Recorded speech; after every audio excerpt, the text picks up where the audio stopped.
Hello guys, তোমাদের সকলকে স্বাগত জানাচ্ছি সঞ্জয় সাটের নতুন একটা ভিডিওতে। নতুন দিনে নতুন রূপে আবার চলে এসেছি। আশা করছি তোমরা সকলে ভালো আছো, সুস্থ আছো, তোমাদের পরিবারও খুব ভালো আছে, সুস্থ আছে। আর হ্যাঁ, ভগবানের কাছে সবসময় প্রার্থনা করি যেন তোমরা তোমাদের পরিবারের সকলে খুব ভালো থাকো, সুস্থ থাকো। তো যখন আমি চলে এসেছি, তোমরাও চলে এসেছো, ঝটাং পটাং করে দেখবে, দেখার পরে লাইক কমেন্টের বন্যা বইয়ে দেবে। যারা এখনও চ্যানেলটিকে সাবস্ক্রাইব করোনি তারা পটাং পটাং করে সাবস্ক্রাইব করে দেবে। করে দেওয়ার পরে পাশে বেল আইকনটা রয়েছে, ওটাকে টিপে অল নোটিফিকেশন অন করতে ভুলবে না, ঠিক আছে? তো চলে আসি ভিডিওর মধ্যে। তো কিছুদিন ধরেই তোমরা দেখতে পাচ্ছ যে অনেক ধরনের কর্মকাণ্ড চলছে। তো এর বিরুদ্ধে আমি কিছু তোমাদেরকে লজিক্যালি কথা বলতে এসেছি, হ্যাঁ, লজিক দিয়ে। তো তোমরা একটু মন থেকে লজিকগুলো শুনো, যে মনে হচ্ছে কি তোমাদের সেটা একটু কমেন্ট করে জানিও। প্রথমত দেখো, বলা হচ্ছে যে এই যে এইটা নিয়ে হচ্ছে, প্রথমত দেখলে যেটা টাকা নিয়ে কথাবার্তা হচ্ছিল, ঠিক আছে? এবারে যখন ওটা দিয়ে ক্লিয়ারিফিকেশনও দিল, তখনও সেটাকে নিয়ে এখন বলা শুরু হলো যে ফোগলাকে ক্লিয়ার করার জন্য নামতে হলো, ঠিক আছে? ফোগলাকে ক্লিয়ার করার জন্য নামতে হলো।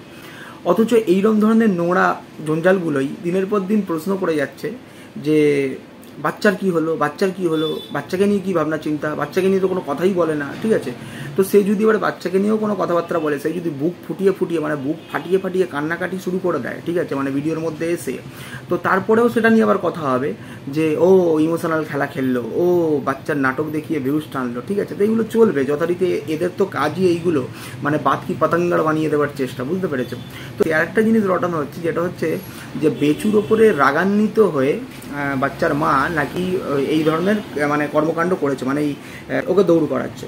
তো এবারে প্রথমত বলি, তাহলে 17ই আগস্ট রাত্রিবেলা কি করতে বেচুকে মানে ছুটোছুটি করতে হলো, দৌড়াদৌড়ি করতে হলো? যদি সেই রাত্রেই যদি বাচ্চার জন্য না চেষ্টা করে থাকে, তাহলে বেচু কেন নিজের ভিডিওতে বললো যে বাচ্চার জন্যে আমাকে চাপ দেওয়া হচ্ছে, ওরা এসে সব নিয়ে নেবে, আমার বাচ্চাকে নিয়ে নেবে, আমাকে সেই জন্য পালিয়ে বেড়াতে হচ্ছে? তাহলে 17ই আগস্টের রাত্রিবেলা তো তার মানে বাচ্চাকে নেওয়ার জন্য 17ই আগস্ট রাত্রিবেলা থেকেই শুরু করে দিয়েছিল। 17ই আগস্ট না সেপ্টেম্বর সামথিং কিছু হবে, তো তখন থেকেই শুরু করেছিল, তাই না? তাহলে এখানে একটা লজিক মারা গেল, ঠিক আছে? মানে যেটা বারবার প্রতিপন্ন করার চেষ্টা করছে যে কেউ হিংস্রতার বশত হয়ে বেচুকে এরকম ধরনের ঘেঁটি ধরার চেষ্টা করছে।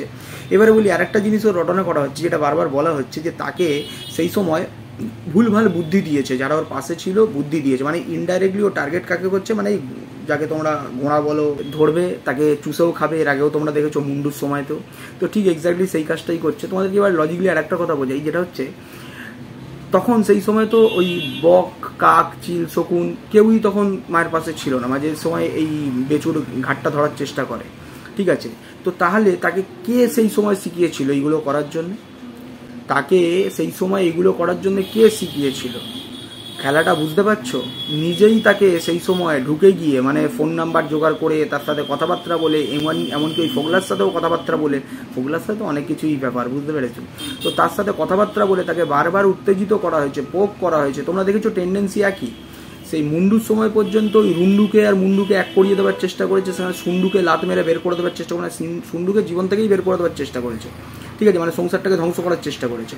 আর এই এক্স্যাক্টলি সেই ক্ষেত্রেও এখানে এই যে বাচ্চার বাবাকে সরিয়ে দিয়ে যাতে এই যে ফোগলা আর বাচ্চার মা এক হয়ে যায়, সেটাও তখন মানে চূড়ান্তভাবে চক্রান্ত করে গেছে তখন কারোর সাথে মিশে, মানে তাদের সাথে কথাবার্তা বলে, বুঝতে পেরেছো? তো কথাবার্তা বলেনি সেটা তো আমি কখনো বলতে পারবো না, কারণ বলেছে, খুব ধরনের বুদ্ধি তখন সেই সময় লাগিয়েছে যে তুই এটা কর, বেচু এই করছে, ওকে ছেড়ে কথা বলবি না, ওকে দেখিয়ে দিবি, ঠিক আছে? তুই একটা মেয়ে, তোর একটা রয়েছে, আত্মসম্মান রয়েছে, তোকে চোর বলেছে, তোকে এই বলেছে, তুই ব্যবস্থা কর, ঠিক আছে? তো এরকম ধরনের কথাবার্তা বলে তখন তাকে দিয়ে অনেক কিছু করাবার চেষ্টা করেছে, ঠিক আছে? এবারে কিছুটা হয়তো করেছে, কিছুটা হয়তো করেনি, বা যেগুলো করেনি তার জন্য এখন রাগান্বিত হয়ে এখন অনেক কিছু করা শুরু করেছে। নিশ্চয়ই বুঝতে পারছো এই নোংরাটা। এবারে আসি যে যদি সেই সময় যদি বক, কাক, চিল, শকুন ছিল না, তাহলে কে শিখিয়েছিল? ফোগলা শিখিয়েছিল বাচ্চা নেওয়ার জন্য। তাহলে একটা কথা ভাবো যে কিভাবে নিজেরই জালে নিজে জড়াচ্ছে। ধরো ফোগলা যদি শিখিয়ে থাকে, ফোগলা কি এত বড় রিস্ক নেবে? সবসময় তোমরা জানো যে কেউ যদি পরকীয়ার সাথে যুক্ত হয়, তখন সবসময় চাইবে যে আরেকটা দুজনে মিলে থাকবে, সবসময় এই চেষ্টা করবে। তাহলে কি করে সেই সময় ফোগলা এই বুদ্ধিটা দিতে পারে যে তুমি বাচ্চাকে নাও, তুমি বাচ্চাকে আনো, তাই না? এবারে আরেকটা জিনিসও দেখো, আরেকটা মানে কয়েনের আরেকটা উল্টো দিক থেকে ভাবো, সেটা হচ্ছে যদি ফোগলার সাথে এই মায়ের এখনো পর্যন্ত সম্পর্ক রয়েছে, তাই তো সম্পর্ক রয়েছে, যদি বলা হয়, মানে এদের তর্কের খাতিরে ধরে নেওয়া হয়, তাহলে কি করে তারা ফোগলা এটাকে সাপোর্ট করবে যে তুমি বাচ্চাকে নিয়ে এসো? ফোগলা সাপোর্ট করবে না। সেখানে মাও তো চাইবে ঝাড়া হাত পা হয়ে একদম সুখ শান্তিতে আমি জীবনযাপন করব, ঠিক আছে? তাহলে সে কেন এখন বাচ্চা নেওয়ার জন্য তোড়জোড় করছে? বাচ্চা নেওয়ার জন্য সে আগেও তোড়জোড় করেছে, সব সময়ই করেছে, এখনও করছে, ঠিক আছে। এবারে যে অপশান দেওয়া হয়েছে মানে অলিখিতভাবে, তো সেটাও পরবর্তীকালে তোমাদের কাছে আসবে কি অপশান গেছে, কী জন্যে এই কথাগুলো বলা হয়েছে, মানে ওই কোকিল টু কোকিল মানে অ্যাডভাইজার টু অ্যাডভাইজার কী ধরনের কথাবার্তা বলা হয়েছে, অফার টু অফার, অফার মাত্র একদিক থেকে আসছে না, অফার দু তরফ থেকেই আসছে, অফার উল্টো তরফ থেকেও আসছে, ঠিক আছে। তো এবারে এখন দেখতে পাচ্ছি যে মা এখন হাতের ঝাড়া হাত পা কেন হতে চাইছে, কারণ এত দিককার ঝামেলা, অ্যাড পাচ্ছে, প্রমোশনাল ভিডিও পাচ্ছে, এত দিককার এত কিছু করতে হচ্ছে, বিজনেস সামলাচ্ছে, তো তারপরে এরকম উটকো ঝামেলা কারোরই ভালো লাগবে না, এরকম উটকো ঝামেলা কারোরই ভালো লাগবে না। তো সে তো চেষ্টা করছে আমি ছেড়ে দেবো সব কিছু, মানে তাকে তার মতো ছেড়ে দেবো, আমাকে আমার মতো যেটুকু মানে করার, মানে আমার যেটা প্রাপ্য সেটা তুমি আমায় দিয়ে দাও, দিয়ে তুমি যা ইচ্ছা করো। প্রাপ্য কোনটা? প্রাপ্য হচ্ছে সন্তান। তো কেউ যদি পরকীয়ার সাথে যুক্ত থাকে তাহলে কি সেই সন্তানকে নেওয়ার চেষ্টা করবে? নিশ্চয়ই করবে না, সে তো চাইবে হাত পা ঝেড়ে খেলবো আমি। আর যদি আরেকটা জিনিস তর্কের খাতিরে যদি মনে করি যে ফোগলার সাথে কোনো সম্পর্ক নেই, তা ফোগলা তাহলে সেটাকে মানবে কেন?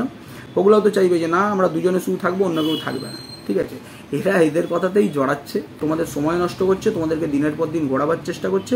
আর এমন নজর ভাবো, এমন নজর, কাউকে একটা কল্পনায় ভেবে ফেলেছিল, কল্পনা, আরে সুন্ডুকে নাকি কল্পনায় ভাবতো, ঠিক আছে, কল্পনায় সুন্ডুকে ভাবতো, এমন সুন্ডুকে নিয়ে কল্পনায় ভেবেছে, বেচারাকে হসপিটালে পাঠিয়ে দিয়েছে, বুঝতে পেরেছো? হসপিটালে পাঠিয়ে দিয়েছে, ভাবো কি অবস্থা, ঠিক আছে। আসলে খারাপ হাওয়া গায়ে করে নিয়ে গেছে তো বাড়িতে, তো সেই জন্যই অবস্থা হচ্ছে, বুঝতে পেরেছো?